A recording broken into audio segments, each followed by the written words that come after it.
Hello students. So today we are going to start with our subject science standard 6th lesson number 5, that is substances in the surrounding, their states and properties. So this will be the revision of our lesson.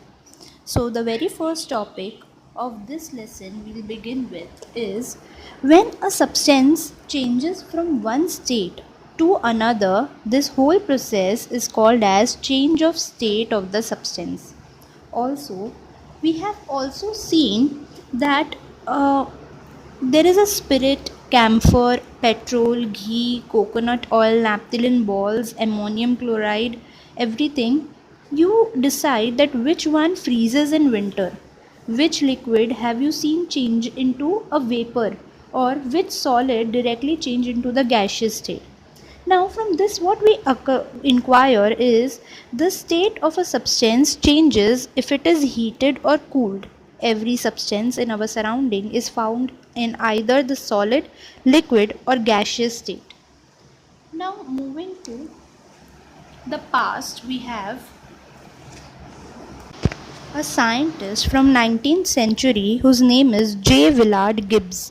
He showed that the characteristic properties of a substance depends only on its physical state and the arrangement of the particles in it. Now moving to our next topic. Here they have given a table, solid, liquid and gaseous.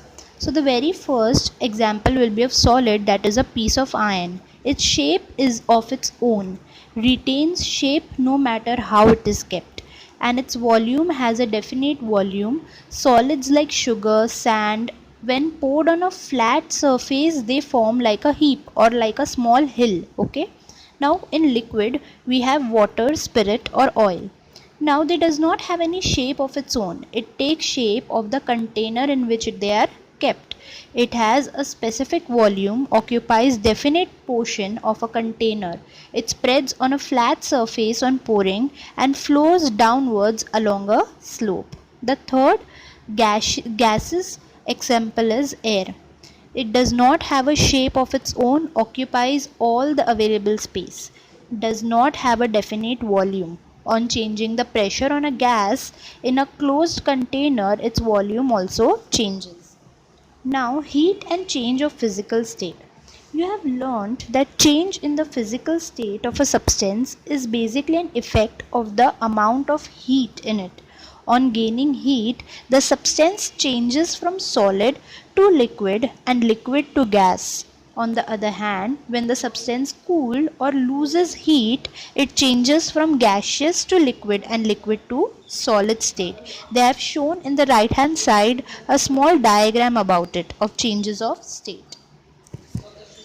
Now moving ahead students, can you tell that does water change into vapor the very moment we place the vessel on a stove?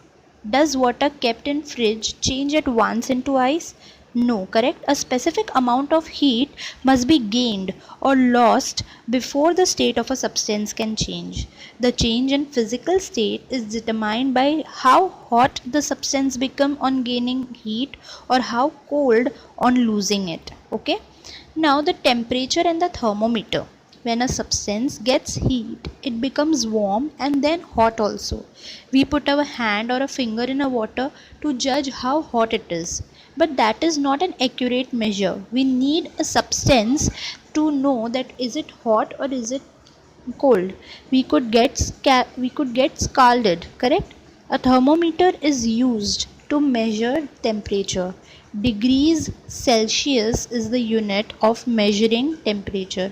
There are several types of thermometers available. Nowadays, digital thermometers are most frequently used. Then we have given a let's try this experiment, that is, take a thermometer from the laboratory. The bulb at its lower end is filled with mercury. Okay, the mercury is basically a mineral, not the planet. The mercury rises to a certain level in the capillary tube above the bulb. You will see a scale next to the mercury column. Reading the figure near the level of the mercury tells us the temperature of air around the bulb or the thermometer. Now hold the thermometer in water so that the bulb is completely inside the water and read the temperature of the water. Repeat the activity taking some hot water in one vessel and cold water or ice in another. Note the temperatures. Now they have shown a table of some examples and its temperature. When water is boiling, that time the temperature is 100 degrees Celsius. Freezing water has 0 degrees Celsius. Air which is in winter night is less than 15 degrees Celsius, and air in summer afternoon is greater than 35 degrees Celsius. Inside a fridge it is less than 5 degrees Celsius. Inside the freezer it is less than minus 18 degrees Celsius, and the approx and normal body temperature of a human is 37 degrees Celsius. Okay, now next we have boiling. Water is continuously evaporating. We know that water spilled on a floor dries up slowly on its own. This evaporation occurs from the surface of the water. Now what happens when water boils? As the water gets heated, its temperature increases and evaporation is also becoming faster and faster. When we kept water on a stove against a particular temperature or level of heat, the evaporation takes place in all parts of the body of water. When we see water bubbles rising at faster and faster rate to the surface and steaming, mixing in the air, this is called boiling of water or also ebullition. At sea level, pure water boils at 100 degrees Celsius. This is the boiling point of water. When water vapor cools, it is converted into water again. This process is called condensation. Condensation of steam also takes place at 100 degrees Celsius. It means that boiling point and condensation point of water are one and the same. Next is freezing. Now, the water kept in a fridge or on ice becomes cooler and cooler. That is, the temperature falls at a certain temperature. Water does not get any cooler but starts freezing and forms ice.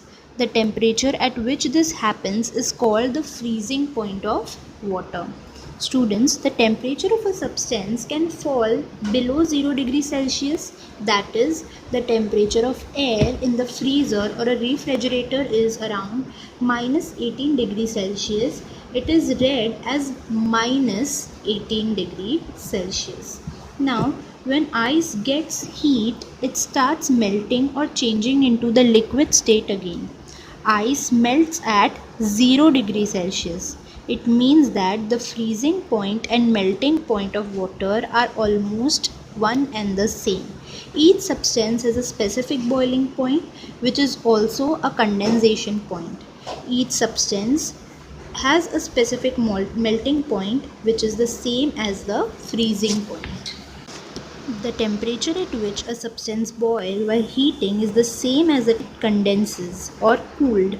Similarly, the temperature at which a substance freezes while cooling is the same as the temperature when it melts when it is heated. So students, here we finish with the first half of our revision of lesson number 5.